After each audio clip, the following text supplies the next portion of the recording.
because they didn't want people out hunting before the scramble officially started. That'd ruin the fun. The treasure eggs were new this year, or so Ruth had told me.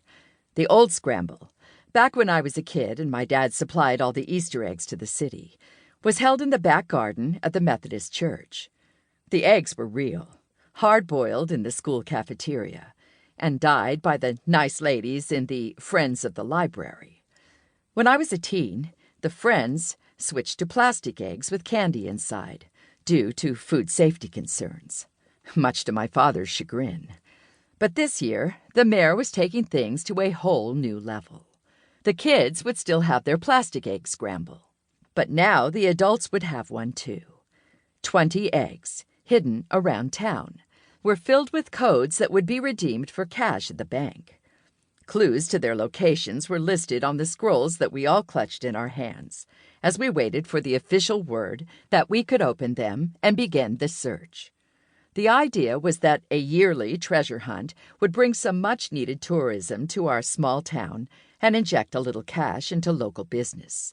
Judging by the number of unfamiliar faces in the crowd, it had worked. I spotted Pastor Cal, weaving his way toward the podium, and breathed a sigh of relief. This would all be over soon.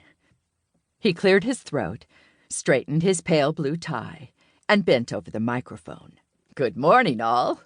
"Good morning, Pastor Cal," the crowd chorused, even Ruth. I elbowed her gently. "He's not your pastor." She looked at me all gooey-eyed. "He's everyone's pastor," she said. Scanning the crowd, I had to admit she was right. All of Honeytree seemed enchanted by the young, well, relatively young, charismatic pastor. There was no shortage of churches in town, but his pews overflowed on Sunday. People hung on his every word. I was sure that had nothing to do with the fact that he looked like Jack Kennedy and was married to a woman who looked like Marilyn, but had Jackie's poise and style.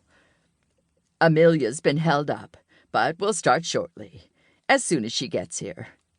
He smiled broadly, his all-American white teeth glinting in the bright morning, instantly putting me at ease. It was no wonder that support for his mayoral campaign was growing. One could easily imagine him as president, let alone mayor. A woman leaned between him and the mic. It was the current mayor, Margie Morrow, squeezed into a pink tweed skirt suit. Her teased, dye-box red bob quivered as she glared at him. "I don't think it's necessary to wait on her. She's probably just in the ladies' room. We don't want to hold up the hunt, do we?" Something in Pastor Cal's expression chilled, although the smile never left his face. "Sure, Marge, whatever you say." She shooed him backward a few steps, and then turned to face the crowd. "Friends," she said warmly into the microphone, holding out her hands toward us. I snorted. If I knew one thing, it was that Margie Morrow wasn't my friend. Even in high school, when I was a perky cheerleader full of school spirit and she was student council president, we weren't friends. "Why's Marge in charge trying to be nice?" I asked Ruth under my breath. "You be nice," Ruth admonished. "At least she's trying." Margie, having stretched out her dramatic pause long enough that people began murmuring restlessly, continued. "I'm so glad you all came to our little scramble. In your hands, you hold the key to the treasure. All you need now is a pair of sharp eyes. Searching must be accomplished on foot, please. We don't want reckless drivers tearing around town." For some reason, it felt like she was talking to me personally. I have a little bit of a reputation for my lead foot. What can I say?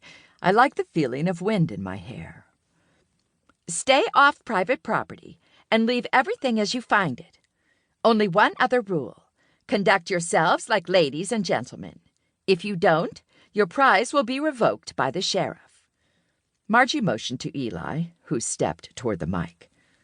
"You won't be allowed to redeem your prize code if you've engaged in any unethical behavior.